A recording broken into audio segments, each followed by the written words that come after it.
Bueno, nos acompaña Miguel Valerio, un abogado que está en la palestra por dos temas distintos. Por un lado es uno de los abogados de un imputado en el caso de Brecht.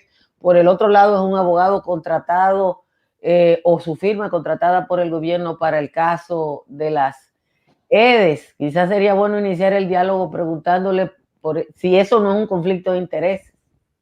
Mira, magnífica pregunta para iniciar. Buen día, Altagracia, y buen día al equipo. Buenos días. Porque definitivamente no. Si se tomó en consideración la contratación por parte del Estado, fue por la experiencia que hemos acumulado durante años como defensa. Nosotros iniciamos como abogado del Banco Central en los fraudes bancarios.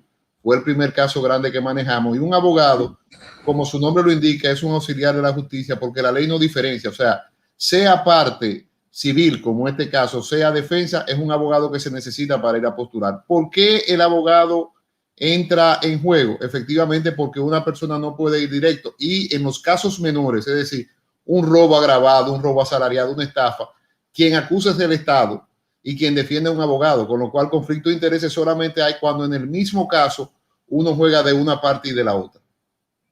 Digo eso porque usted está en un caso, en el caso de Conrado, defendiendo a una persona imputada de lesionar al Estado y en otro caso tratando de defender al Estado. No, vuelvo y repito, es que el tema es el siguiente. Aún en los casos menores, siempre quien acusa y actúa es el Estado. Siempre que hay un delito, el que fuera, hay un agravio a la sociedad y el Ministerio Público representa al Estado y el abogado de la defensa a la vez. Lo que yo no podría ser, por ejemplo, abogado del señor Bichara y abogado de la sede, porque ahí sí habría un conflicto de intereses. Lo otro es Altagracia, y te agradezco la pregunta, porque este es el contrato más caro que se me ha pegado a mí, que es el del Estado. Tienen más de 3 semanas atacando al abogado y no hemos hablado de lo importante de las evidencias. Parece que el expediente fue tan contundente y también realizado que el ataque ha ido situado hacia los abogados. Nadie ha querido hablar de las evidencias y yo entiendo la pregunta y la preocupación, pero ese fue la primera crítica que nos hicieron. Hoy salió en el periódico Hoy una declaración del pristísimo presidente del Colegio de Abogados, Surún, donde él aumentó a un contrato 10 veces lo que es. Entonces ya nosotros estamos acostumbrados a eso. Mientras tanto, las evidencias siguen ahí y estamos esperando que le evaluemos en un tribunal. Mire, yo creo... está bien. Miguel, usted también formó parte de esa querella que se le presentó al Ministerio Público por parte del Estado. ¿Usted trabajó también esa querella y ese expediente y todo eso? ¿Incluía también esa parte, el contrato? Sí, nosotros tenemos ya más de 8 meses recabando evidencia. Primero se hizo una auditoría legal y cuando se hizo el levantamiento encontramos irregularidades que son lo que dan al traste con los 30,000 millones que perdieron la sede por culpa de venta al señor Maxi Montilla y con irregularidades que nosotros hemos considerado burdas y que están todas evidenciadas en el expediente. Efectivamente, desde hace 7 meses se fue trabajando el expediente, primero con el equipo interno de la sede y posteriormente entraron los abogados cuando ya las irregularidades traspasaban lo administrativo. Nosotros, bueno, yo hice una de las cosas que quizás ha salido a relucir y que se ha criticado es, bueno, pues el costo del contrato. Y sí me gustaría que hablemos un poco de esto por lo siguiente. Uno, a ver, que en los trabajos a uno se le paga conforme a lo que trabaja. O sea, si a usted se le paga mucho, es que usted trabaja mucho. Entonces, sí me gustaría, esa es la lógica de todo el mundo. Hay veces que usted trabaja mucho y pagan poco y eso se ve muchísimo también. En este caso, sí me gustaría que usted nos explique en qué consiste el trabajo que usted está realizando. Yo tengo entendido que mensualmente cada abogado, de acuerdo a un cálculo que yo hice así muy rápidamente, estaría ganando alrededor de 300,000 pesos. Mira, eso es otra magnífica pregunta. Y por eso nosotros, el señor Surún, en algún momento va a tener que responder en la justicia, porque yo, contrario a mucha gente, cuando tú hablas de mí, yo no hablo más en los medios, sino que voy a la justicia. Y en la justicia vamos a ver quién tiene la razón. ¿En qué consiste el contrato? El contrato consiste en lo siguiente: 5 oficinas de abogados. 5 oficinas de abogados. Vamos a trabajar nada más y nada menos que más de 10 casos. De esos 10 casos, 2 casos son penales. Está el caso del señor Maxi Montilla por un lado y está el caso del señor Alexis Medina por el otro, que como la Procuraduría, que es la que dirige la acción, ya decidió que son separados, nosotros vamos a participar, o sea, nosotros vamos a llevar 2 procesos penales, el de Alexis Montilla y el de Maxi Montilla. Adicionalmente, nosotros estamos haciendo acciones que normalmente el Estado no hace, como son cancelaciones de registro de proveedores, como son inhabilitaciones, y todos esos procesos administrativos se va a cobrar cada oficina de abogado $325,000 fijo. $325,000 son 20 millones de pesos. Quiere decir que cada proceso penal está saliendo al Estado como en 7 millones de pesos. Y estamos hablando de procesos que pueden durar 5, 4, 6 años. Ahora, una vez que se termina el proceso, que ahí es que está, digamos, la equivocación del señor Surún, porque en la justicia yo voy a utilizar otro término. Cuando uno analiza el proceso, esos $300,000, que son como 20 millones de pesos, se acaba. En 2 años ya el Estado no tiene que pagar nada, no importa que duremos 10 años. Es decir, que se está cobrando por año prácticamente casi $1 millón de pesos al Estado. Ahora, si nosotros recuperamos suma de dinero, las 5 firmas tenemos derecho a un 6%.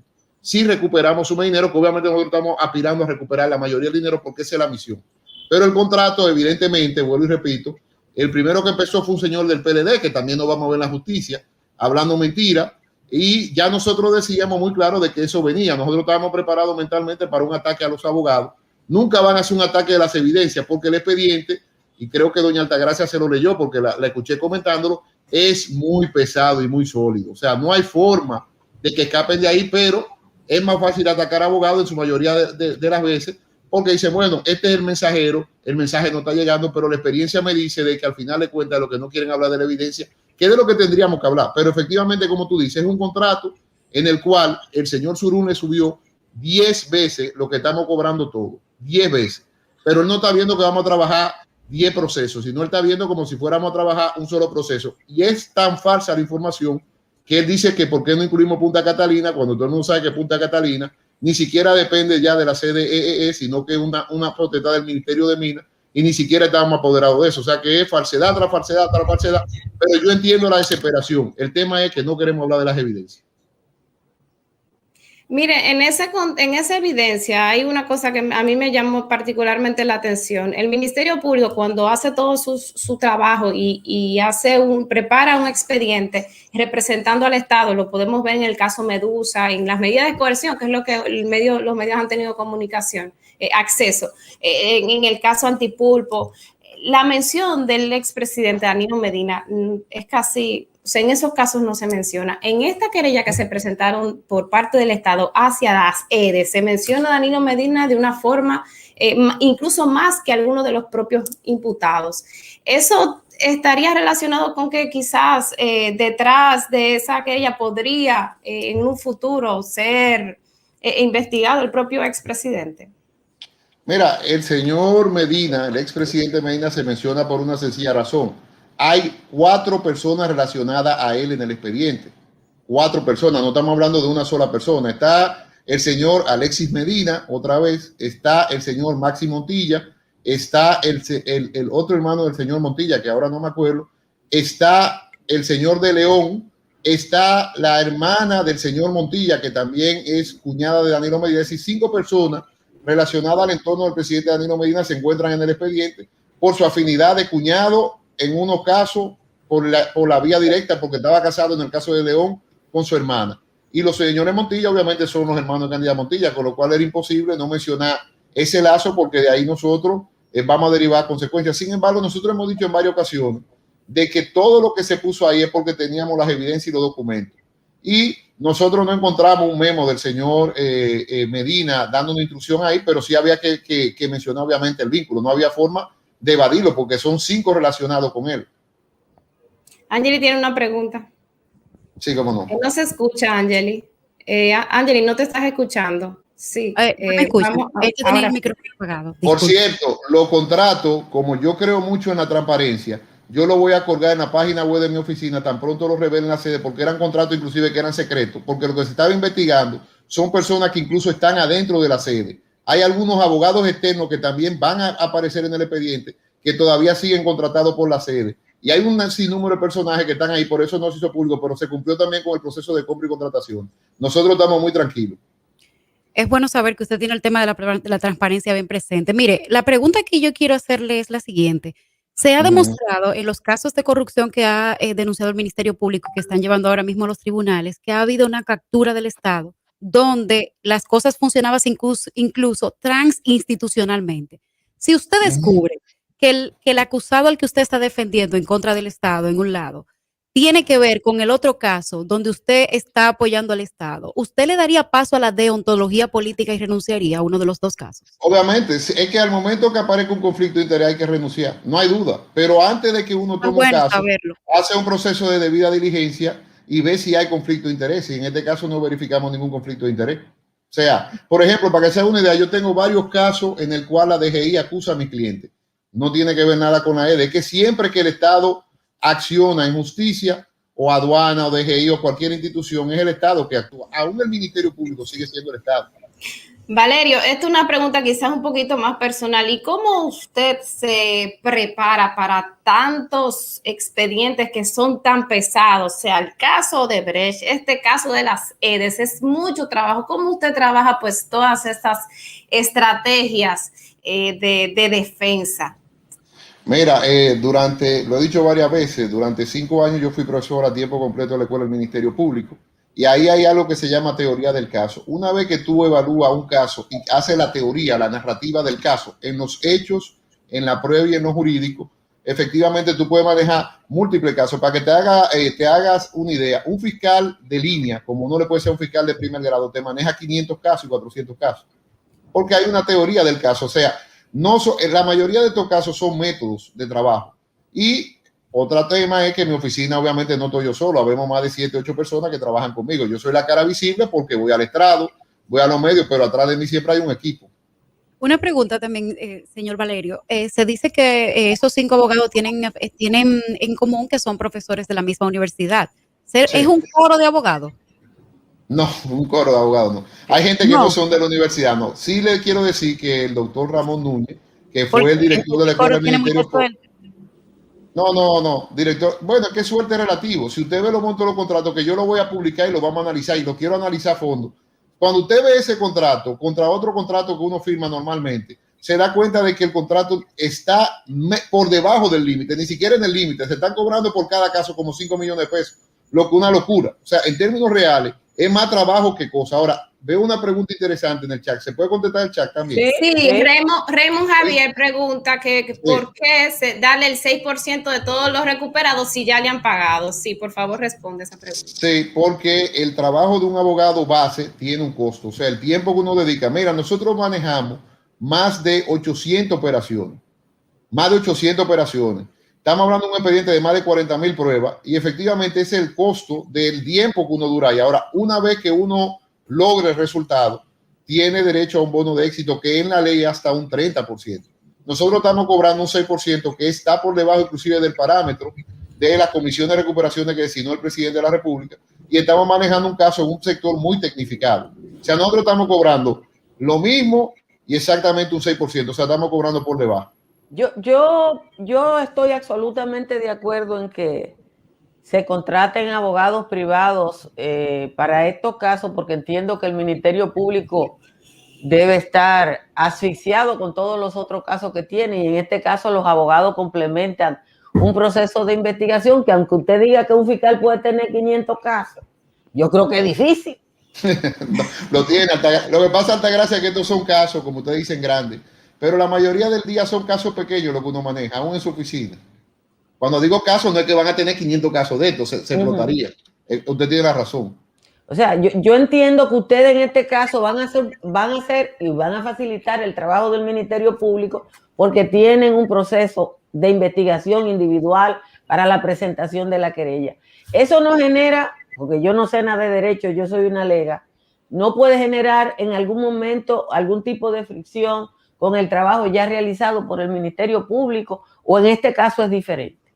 No, al contrario, nosotros somos auxiliares del Ministerio Público, lo hemos dicho varias veces, él es el titular de la acción pública. Nosotros lo que pasó fue lo siguiente, Altagracia, en el mes de mayo, y eso por eso es bueno referirnos a las evidencias, al Estado Dominicano se le canceló un préstamo que era un financiamiento para el programa de reducción de apagones por parte del Banco Europeo de Inversiones. ¿Sabe qué decía el banco? Que nadie había accionado en República Dominicana y que iban a cancelar otro préstamo.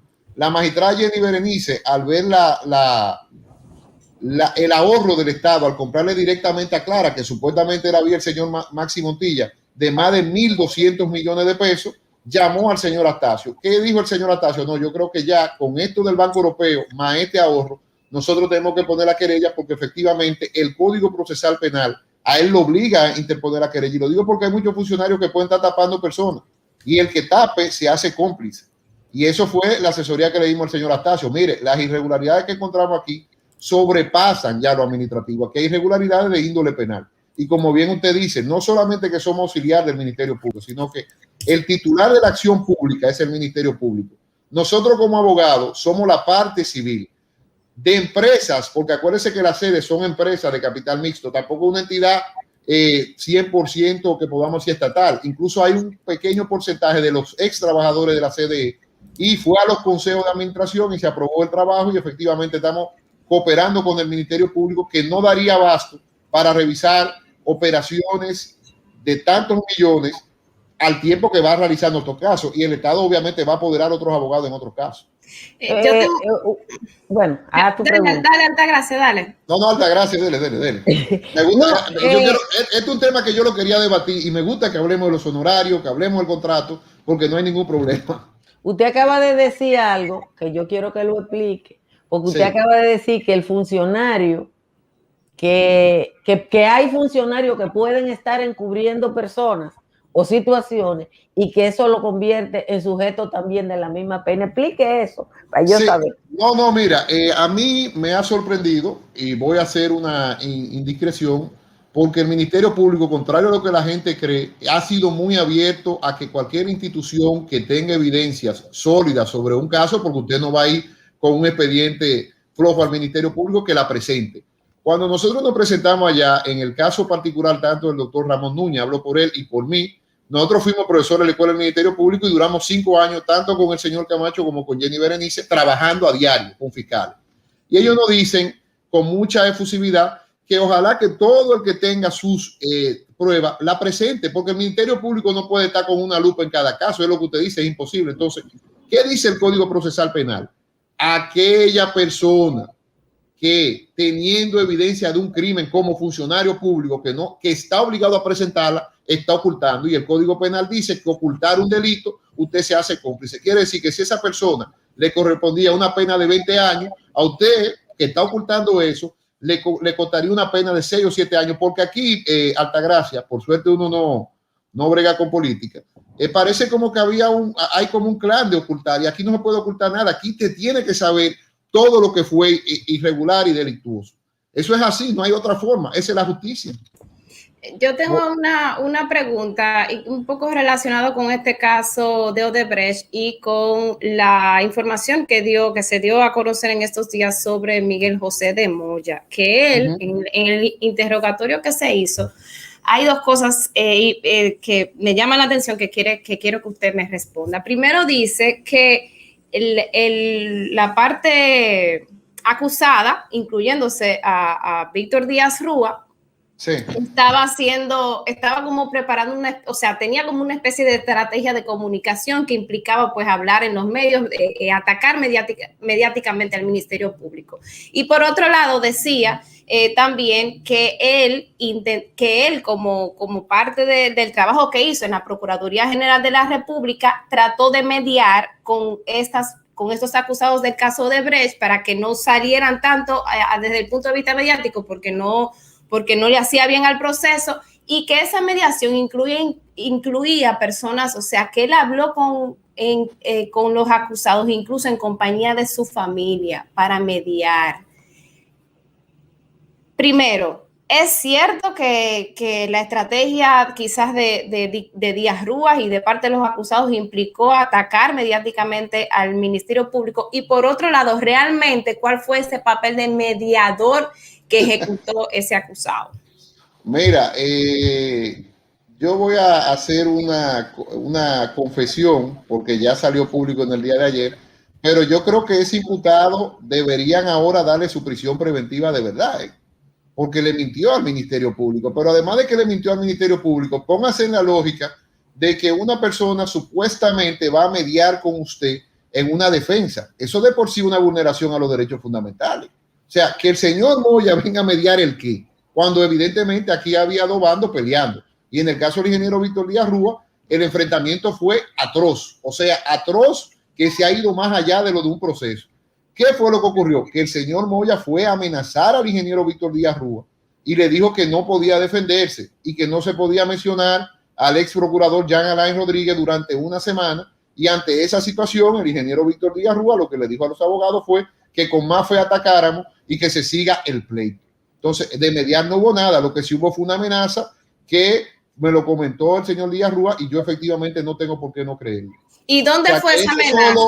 ¿Dónde fue? O sea, ¿en qué escenario? Si era verdad que estaba la familia, o sea, porque él dice, él describe hubieron varias reuniones. Una de esas reuniones fueron efectivamente en mi oficina y yo ahí fue que le dije al ingeniero Víctor Díaz Rúa, prácticamente me salí, le dije yo, mire, hable usted eso porque lo que le está diciendo usted es que prácticamente se pone un grillete y se mete en la cárcel. Y ahí vi que el ingeniero Víctor Díaz Rúa, por cierto, se enojó y en un momento tuve que agarrarle la mano. ¿Agarrarle la mano? Agarrarle la mano porque iba a haber un conato de violencia. Precisamente en esta oficina que usted está viendo, iba un conato de violencia. Porque, Altagracia, si a ti yo te digo algo y que te diga también encima de que te estoy diciendo y atacándote que no te defienda, ¿cuál va a ser tu reacción? ¿Hay alguna otra expresión de lo que el señor Moya ha dicho que a él lo contrataron para un show mediático? Aparentemente el show tenía que ser de un mismo lado, o sea, solo del lado de ellos. ¿Usted tiene constancia de alguna otra acción para ese show mediático que no sea el que no se defendiera? Mira, hay una que tú y yo la vivimos conjuntamente y fue público porque inclusive fui a tu programa en aquel entonces y hablamos de dos situaciones. Vamos a poner la palabra nueva, que es la que dice el señor Moya, las crisis. Porque estamos solucionando una crisis que yo no sé exactamente qué es una crisis, pero él está solucionando una crisis. Fue el tema de las mujeres de San Pedro que denunció la periodista Difeble y que yo en aquel momento fui muy duro con la Procuraduría diciendo que en materia de violencia de género no hay acuerdo. Creo que tú te acuerdas perfectamente. Sí, la joven que fue asesinada por el empresario de los muebles. Exactamente, esa yo creo que tú te acuerdas, pero hay otra que tú también te acuerdas que fue un pleito que ahí tuvimos acá a Pepada, donde yo también fui a varios programas de televisión diciendo que había que anular el Consejo Nacional de la Judicatura y que Miriam Germán debía ser puesta en su cargo, que fue cuando violaron el reglamento, con un supuesto anónimo donde el ex magistrado Jean Alain Rodríguez decía que ella prácticamente, una mujer que todo el mundo sabe quién es, era una corrupta, que ahora se arrepiente, que me alegro que se haya arrepentido, pero eso fue una lucha también tenaz, y yo creo que el señor Miguel de Moya, que dice que no tuvo en eso, era el asesor de comunicación de la Procuraduría en sentido general, él lo sabe, todos lo sabemos, pero él ha sacado unos videitos muy chulos que parecen como de Navidad, y es su derecho a defenderse, porque parece como que hay una cosa roja atrás, y yo vi muy bien editado, parece que fue antes de que él cayera en este problema, pero él tiene derecho a defenderse. Ahora, la realidad es la siguiente: todo lo que medramos en la Procuraduría, y que por eso es que yo digo, mira, que el abogado se mide por la experiencia y por los casos que ha llevado. Yo hoy estoy representando al Estado con mucha dignidad en la sede y voy a lograr mi objetivo y estoy diciendo, tengo las evidencias, porque tampoco me estoy inventando nada. Pero ese caso de Brecht me enseñó a mí lo siguiente: efectivamente había una estrategia comunicacional del señor de Moya, pero no solamente de unos cursos y unos seminarios que dice la Procuraduría que no se dieron, no. Era una estrategia prácticamente presidencial, un candidato presidencial. Esa es la realidad, eso lo sabe todo el que trabaja en la Procuraduría, con la Procuraduría. Pero eso es algo transversal a la mayoría de funcionarios del PLD. Cada quien tiene su plan. No, pero tiene su derecho. Lo que yo te digo es que él, cuando tú lees el interrogatorio, que yo me lo leí, yo iba subrayando inclusive los equipos, la cosa y lo que él hacía, y digo yo, ¿y qué es esto? O sea, este hombre le mintió a la Procuraduría porque no me dio nada en el caso de Brecht, vino a amenazar. Eso es real. Hay que tener 16 años en el poder da esa cosa. Por eso es que le digo que quizás más adelante, en unos casos que usted esté, cuando viene a ver, salen la patita de otros. O sea, no podemos pensar eso. Altagracia dijo, y creo que me está haciendo señas de que ya no vamos, porque me está diciendo terminamos, con mucha lógica: el gobierno gobierna, la oposición hace oposición y la prensa critica. Efectivamente, y los abogados defendemos o acusamos. Todo el mundo tiene su rol, pero que ellos hayan querido hacer lo que tienen así, pero de que le mintió a la Procuraduría, le mintió. Ese interrogatorio hay que investigarlo a fondo, inclusive yo, el ingeniero Víctor Díaz Rúa, puede ser hasta testigo de la Procuraduría diciendo de que ahí no vinieron a mediar nada. Él podría ser testigo ahí. Señores, gracias a Miguel Valerio, gracias a todos los compañeros por estar esta mañana aquí. Nos encontramos de nuevo mañana. Gracias. Muchas gracias. Bye.